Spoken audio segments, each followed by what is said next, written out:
복음으로 가득 찬, 가득 채워진 삶이라는 제목으로 은혜의 말씀 증거하겠습니다. 여러분, 이 세상에서 가장 좋은 소식이 무엇이라고 생각하십니까? 목자는 인공지능을 발견한 것이라고 말할지도 모르겠습니다. 어떤 수학자, 과학자들은 0, 제로, 0이라는 것을 발견한 것이 가장 위대한 발견이다라고 주장하는 이들도 있습니다. 아마 정치인들께서는 민주주의가 가장 좋은 일이 아니겠느냐라고 생각하는지도 모르겠습니다. 여러분, 모든 인류가 다 행복할 수 있고 또 구원받을 수 있는 그 소식은 무슨 소식일까요? 저는 성경을 통해서 볼 때 천국의 복음이라고 믿습니다. 천국의 복음, 이 복음이야말로 우리를 살리는 것이고 우리 모두가 다 구원받을 수 있는 유일한 길임을 여러분 믿으시길 바랍니다. 이 복음을 다른 말로 참빛이라고 말합니다. 이 빛, 참된 빛인 이 복음을 주님께서 우리에게 주셨습니다. 제가 이번에 그 성경 이렇게 읽다가 한 가지 재미난 사실을 발견했어요. 이건 저만 재미날 수도 있어요. 너무 기대는 하지 마십시오. 마태복음, 누가복음, 마가복음, 누가복음, 요한복음, 사복음서를 이렇게 뒤지다가 복음이 나온 구절을 다 찾고 있는데, 복음이라는 단어가 나온 구절을 찾고 있는데 요한복음에만 복음이라는 단어가 없는 거예요. 참 신기하다. 왜 요한복음에만 이 요한 사도가 왜 복음이라는 단어를 안 썼을까? 그래서 요한 1, 2, 3서에서 요한계시록까지 찾아보니까 요한계시록의 한 2절 정도가 이제 복음이라는 단어를 써서 제가 의심의 눈초리를 풀었습니다. 복음이라는 단어를 굳이 피한 이유가 있을까라는 저도 생각이 들었어요. 그런데 바로 답을 저는 얻었습니다. 복음의 다른 단어가 요한복음에 너무너무 풍성하게 많이 나옵니다.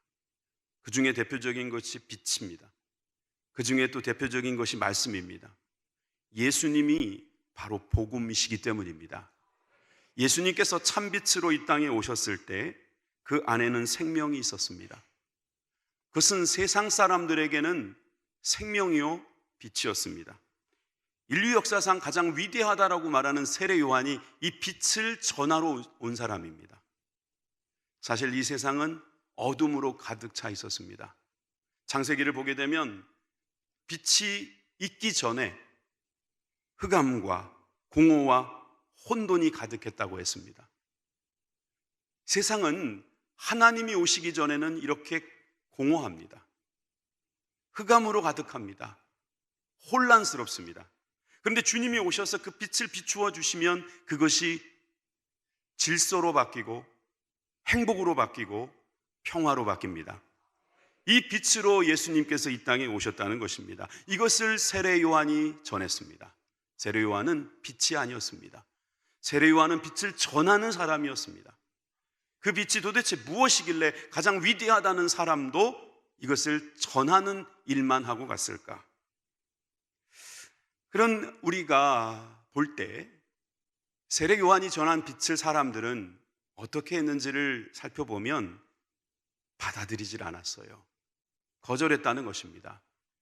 그래서 저는 오늘 두 가지를 한번 생각해 볼 텐데, 하나는 어둠 가운데 있는 사람들이 이 복음을 거절하는, 그 빛을 거절하는 모습과, 그리고 또 다른 하나는 그 복음을 환영하는 모습을 보도록 하겠습니다. 첫 번째, 어둠 속에서 참빛을 거절할 때에 어떤 일이 일어나는가를 함께 보겠습니다. 인간은 태어날 때부터 거절하고 거절당합니다. 어머니 뱃속이 너무 답답해 그러고 나오는 것도 약간의 거절감 같은 게 있는 거죠. 엄마도 더 이상 있지 마 그러고 나가라고 하는 그런 거절 속에서 아이는 응애 하고 우는지도 모르겠습니다. 거절감. 이게 약간 과장 같습니다만은 여러분 주위를 한번 돌아보십시오. 얼마나 많이 우리는 거절당하고 있습니까? 학교에 갔을 때도 성적이라는 걸 통해서 너는 1등이 아니야, 너는 우등생이 아니야, 너는 모범생이 아니야 라는 거절이 있을 수 있습니다. 친구들 사이에도 너는 내 친구가 아니야, 너는 좋은 아이가 아니야, 뭐 등등의 거절감이라는 게 있을 수 있다는 것이죠. 생존 경쟁에 뛰어들면 그런 마음들은 더 심하게 나타납니다. 거절을 당하고 거절을 주면서 살아가는 것이 우리 인간들의 모습일 것입니다. 이 거절감은 또한 상처로 남습니다. 이 상처를 가지고 가게 되면 우울증에 걸리기도 합니다. 상실감에 걸리기도 합니다. 그래서 자살을 하기도 하지요. 사람들은 이 거절을 통해서 많은 상처를 입는 것을 볼 수 있습니다. 이 거절감은 바로 죄이기 때문입니다. 이 죄가 그 뒤에 들어있기 때문에 거절감이라는 것이 생기고 우리는 거절을 주거나 거절을 받거나 하면서 살아가고 있다는 것이죠. 그러나 하나님은 그렇지 않습니다. 하나님은 우리를 늘 환영하십니다. 우리를 수용하십니다. 받아들이십니다. 세상은 거절하지만 하나님은 받아들이신다는 것이죠. 세상은 사실 좋아하는 것 같지만 알고 보면 싫어합니다. 친한 것 같지만 알고 보면 거리감이 있습니다. 함께하는 것 같지만 제외시킬 때가 있습니다. 그러나 하나님은 그렇지 않다는 거죠. 하나님께서는 우리에게 항상 함께 하시겠다고 말씀하셨습니다. 세상은 다릅니다. 군중 속에 고독이라는 말을 합니다. 소외 속에서 고독하게 살아가는 존재들이라는 거죠. 그래서 예수님께서 오셔서 환영하지 않는 사람들 가운데서도 주님은 그 빛으로 오셨다는 것을 우리들에게 말씀하고 계십니다. 그 빛은 진리요, 생명이요, 구원이었습니다. 오늘 우리 교회 처음 나오신 분들은 이 말씀이 조금 어렵게 들리겠지만, 여러분, 이 세상은 어둠 가운데 가득하고 거절감 가운데 가득한데 주님께서는 그런 우리들에게 오셨다는 그 말씀을 드리는 것입니다. 예수님은 외롭고 가장 고독한 자리에서 그 거절을 이겨내고 계십니다. 우리가 얼마 전에 성탄절을 보냈습니다마는 예수님은 가장 낮은 곳에 내려오셨습니다. 사람들이 거절했습니다. 주님은 태어날 때부터 거절당하셨습니다.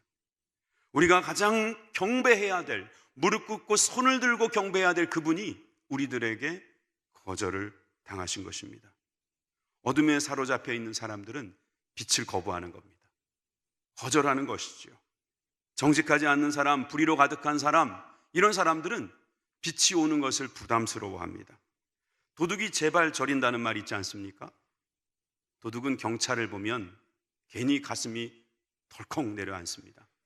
그게 바로 어둠이 빛을 싫어한다는 증거입니다.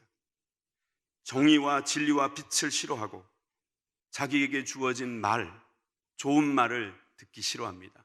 양심에 찔리는 말을 듣기 싫어한다는 거죠. 어둠 속에서 자신의 더러움이 잘 감춰졌었는데 빛이 들어오면 자기의 비참함이 다 드러나니까 빛을 싫어하는 것입니다. 우리가 어둠 가운데 있다가 빛으로 나아가면 눈이 따가울 때가 있습니다. 그만큼 우리는 어딘가에 익숙해지고 거기에서 내가 편안해지면 우리는 새로운 것을 받아들이는 것이 잘 안 됩니다. 게다가 자기의 치부가 드러나는 것이다. 그러면 더더욱이 사람들은 그 빛을 싫어합니다. 사실 생각해보면 사람들은 빛을 좋아할 것 같은데, 여러분, 우리가 생각해보면 주변 사람들의 빛을 싫어하는 모습을 간간히 찾을 수 있습니다. 여러분들이 직장생활하거나 사회생활을 할 때 여러분들이 그곳에 가서 좀 정직하게 바르게 해보려고 하면, 그래서 어떤 비리가 있어서 그 비리를 찾아내고 또 그것에 대해서 여러분들이 뭔가 이렇게 밝히려고 하면 사람들은 여러분들을 밀어낼 것입니다. 왜냐하면 어둠에서 계속 있고 싶어 하지 빛이 들어오는 것을 싫어한다는 이야기죠. 여러분, 그래서 사람들은 빛을 싫어하긴 하는데 그 다음에 이 빛 때문에 필요할 때는 거짓 빛을 사용하기도 합니다. 거짓 빛으로 참 빛을 밀어내고 대신 위로를 받는다는 것이죠. 자기가 감출 수 있는 것은 삼겹사겹으로 감추지만, 그러나 또 거짓 빛을 가지고 자기가 알고 싶어하는 것은 알려고 합니다. 그래서 누군가가 쓴소리를 하면은 내뱉지만 뭔가 좋은 소리를 해주면 거기에 대해서 싫어하고 대신에 다른 방법으로 그 길을 찾습니다.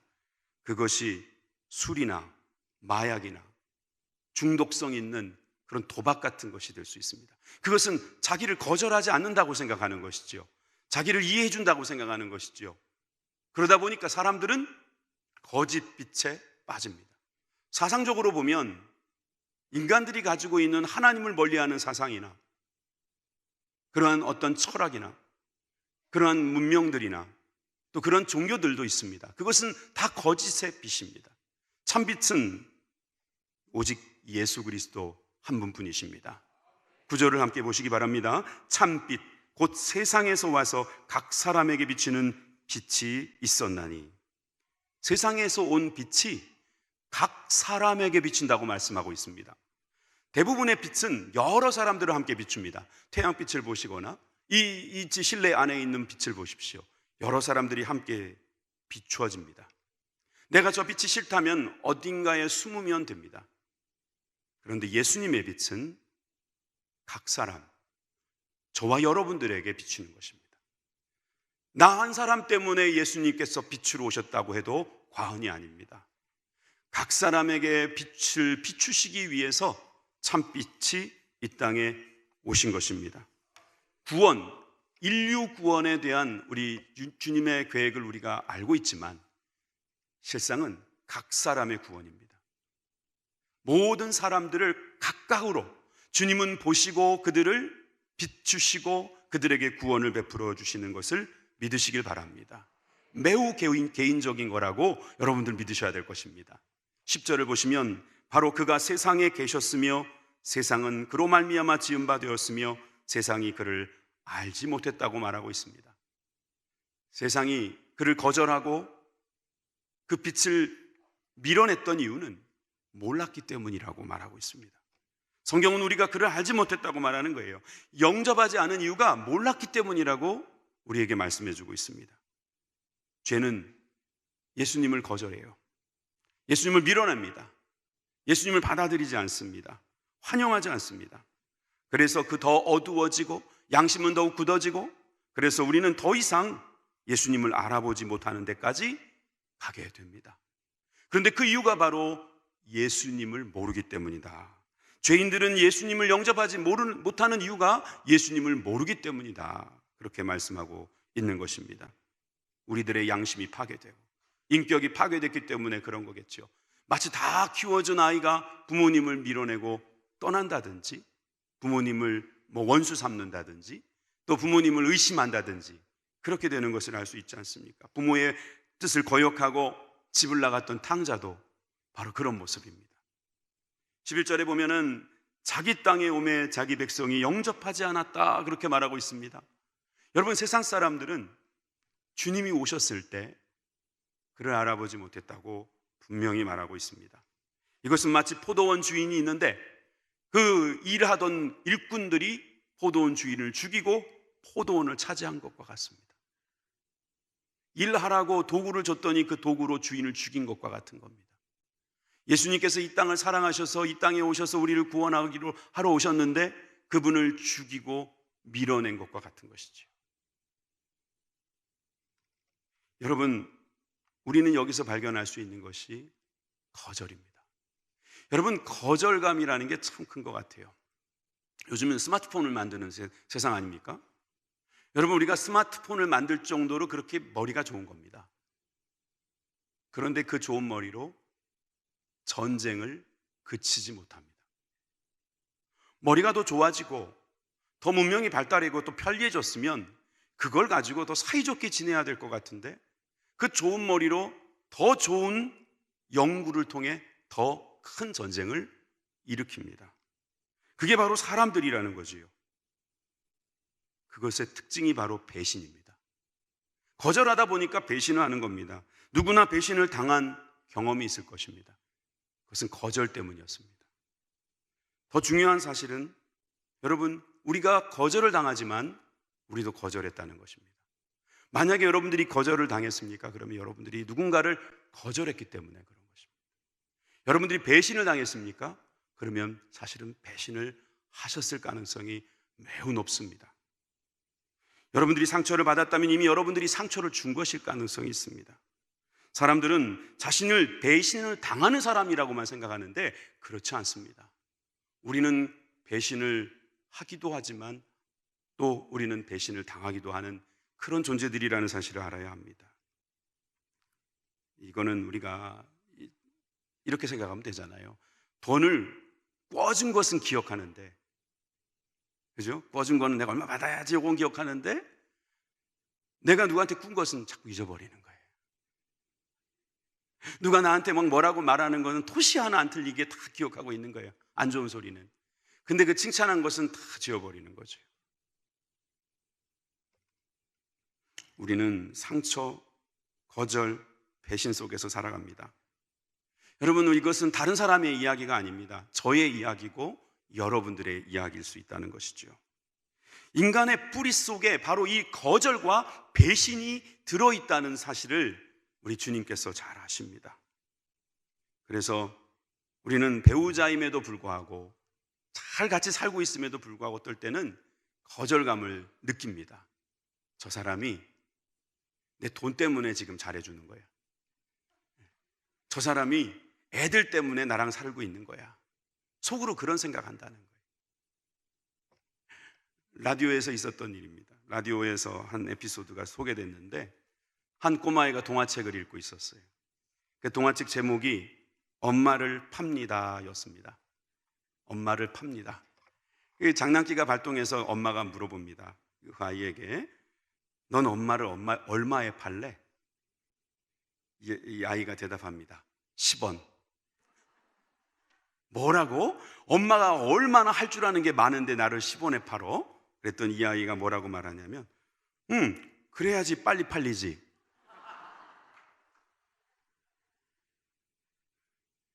여러분, 다 키워놨더니 팔 생각하고 있습니다.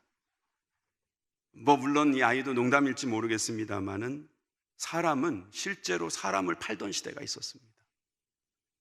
우리나라는 아주 심했어요, 사실은.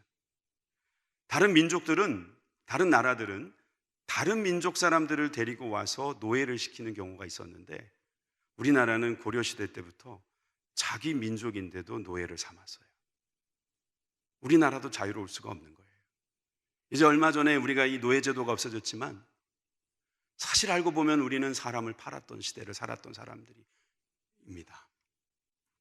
근데 이제 우리가 로봇을 만들어서 사람의 일을 대신하게 해서 로봇을 팝니다. 그런데 이제 로봇이 자꾸 발달하게 되면 로봇이 사람을 팔 날이 오겠죠.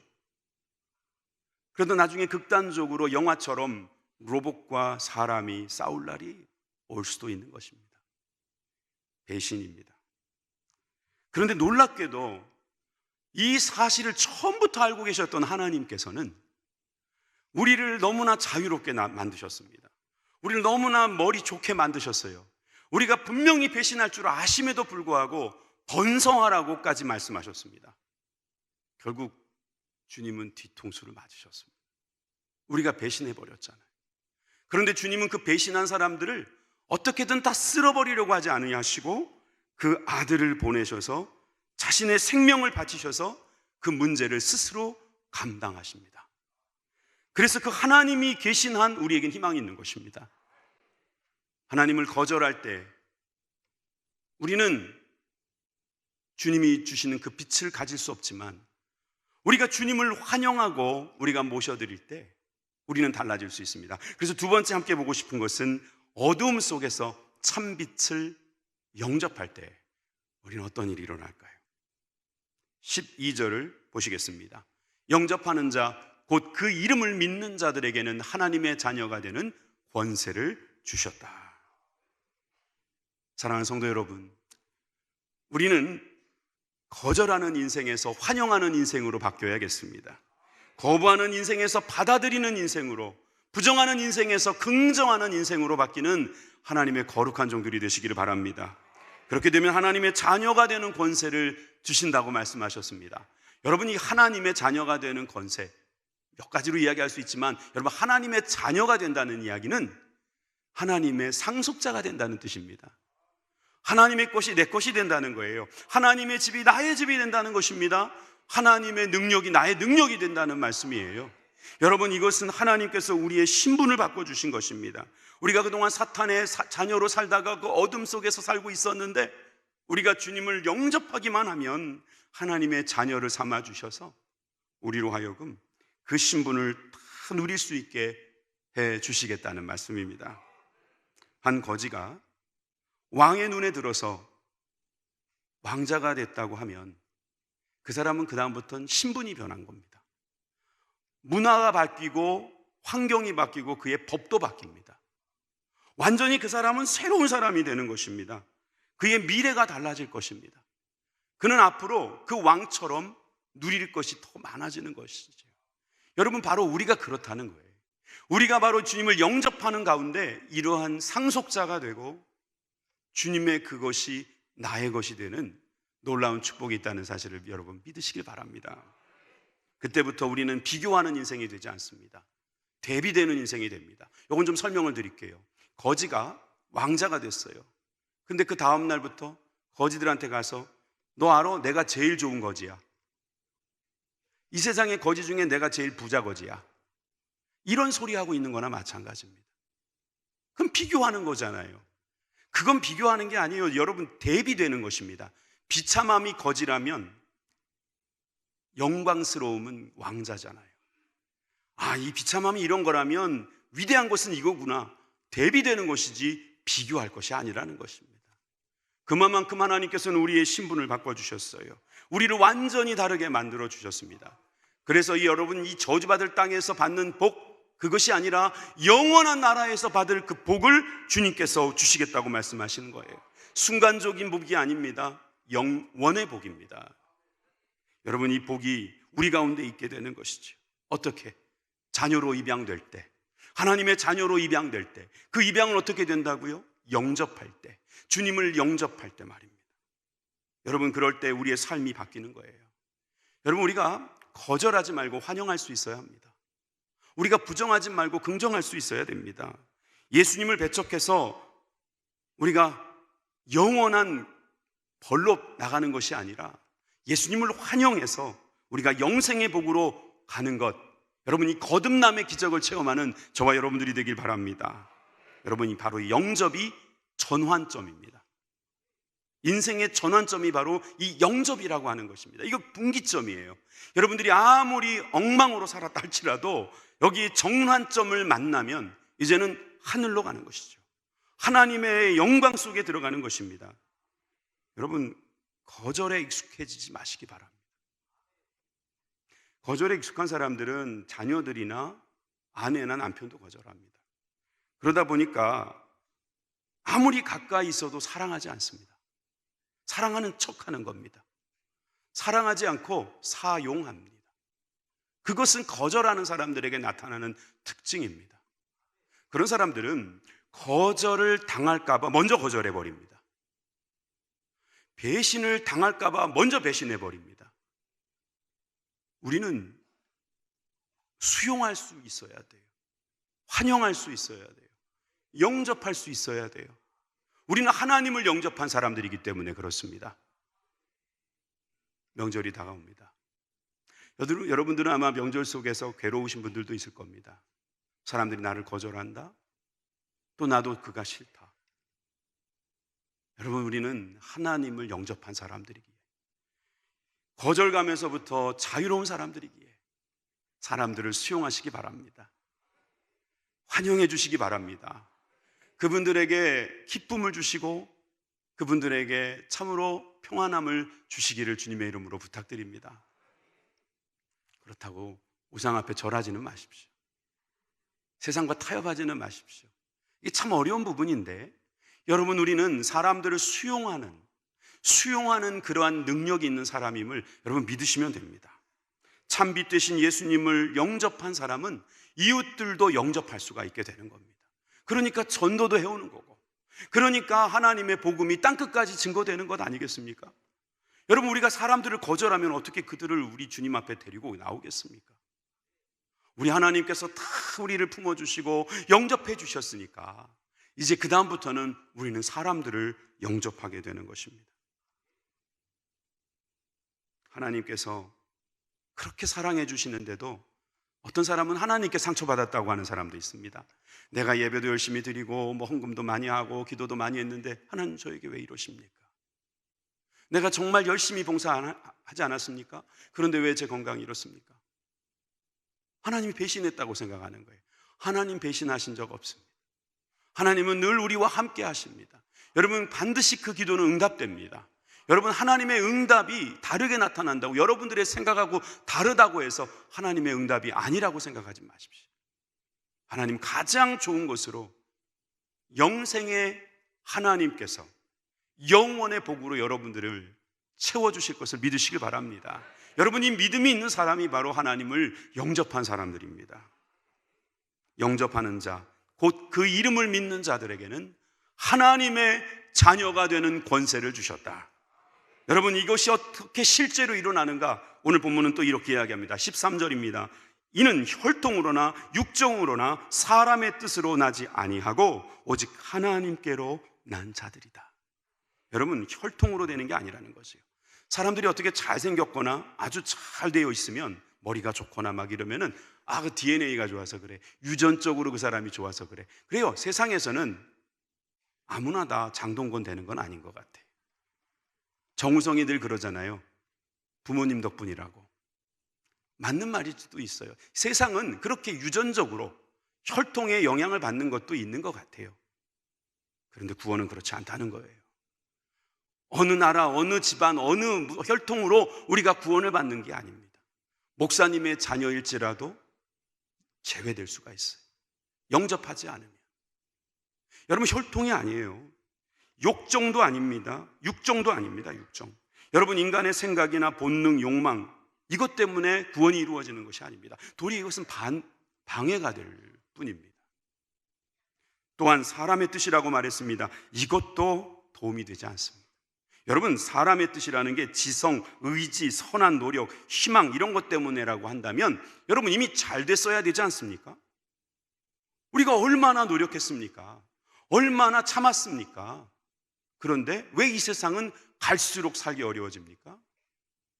그것은 바로 하나님을 영접하지 않기 때문에 그렇습니다.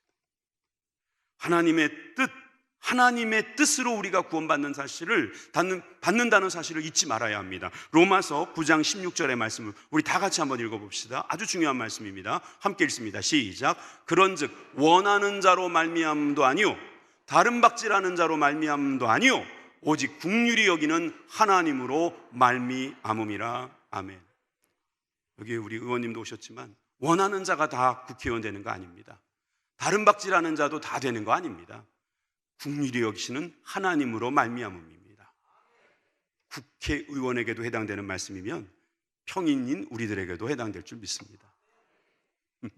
여러분, 우리는 달려간다고, 우리가 간절히 원한다고 구원받는 것이 아니고 하나님 때문에 구원받는 것입니다.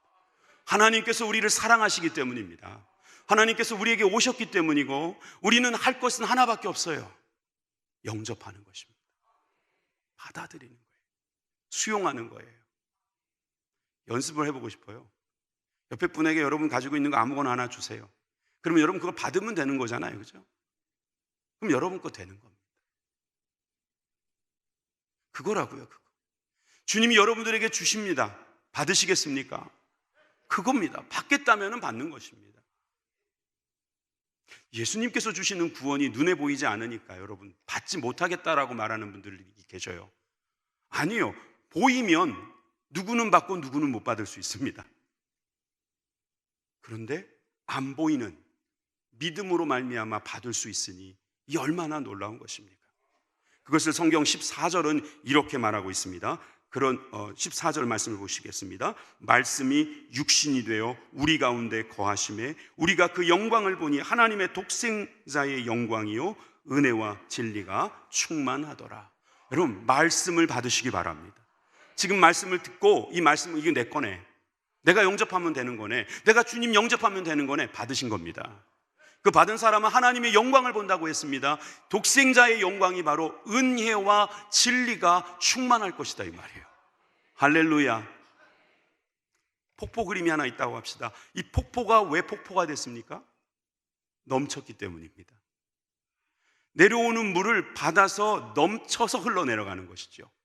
여러분, 은혜와 진리가 충만하다, 이 말은 은혜 위에 은혜로라, 그 다음 절에 나오잖아요. 은혜 위에 은혜가 자꾸 쌓인다는 것은 더 큰 은혜를 말하는 것이고, 이것은 흘러 넘치는 것을 이야기하는 것입니다. 할렐루야. 여러분, 이번 명절에 은혜 위에 은혜가 경험되는 저와 여러분들 되길 바랍니다. 여러분, 우리는 하나님께 은혜와 진리를 받은 사람들입니다. 하나님은 은혜의 하나님이자 또한 진리의 하나님이십니다. 공의의 하나님이시자 인자하신 하나님이시다. 하나님은 법을 정확하게 지키시지만, 진리 가운데 굳건하게 서 계시지만, 그러나 또 뒤에서 용납하시고 이해해 주시는 어머니 같은 분이시다. 이것의 밸런스가 정확하신 분이다, 이 말이에요. 충만하다는 말은 그런 말이에요. 은혜와 진리가 충만하기 때문에 여러분, 우리는 그래서 사는 것이죠. 말씀의 결론을 맺겠습니다. 여러분, 우리가 복음으로 가득 채워진 삶은 어떻게 사는 것입니까?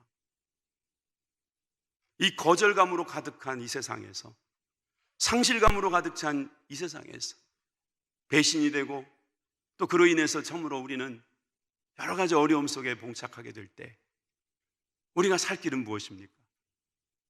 주님을 영접하는 것이죠. 날마다의 삶 속에서 주님을 영접하시는 거예요. 난 예전에 하면 영접했어요. 그게 아니에요. 그거는 우리가 구원론적으로 이야기하는 것이고, 실제로 매일마다 영접하는 사람, 그 사람이 진짜 구원받은 사람이에요. 여러분, 그 사람이 진짜 예수님을 만난 사람 아니겠습니까? 어제의 은혜로 오늘 사지 마시고 오늘 은혜 받으시기 바랍니다. 사실 이 교회 오신 분들은 은혜 받아서 오신 거예요.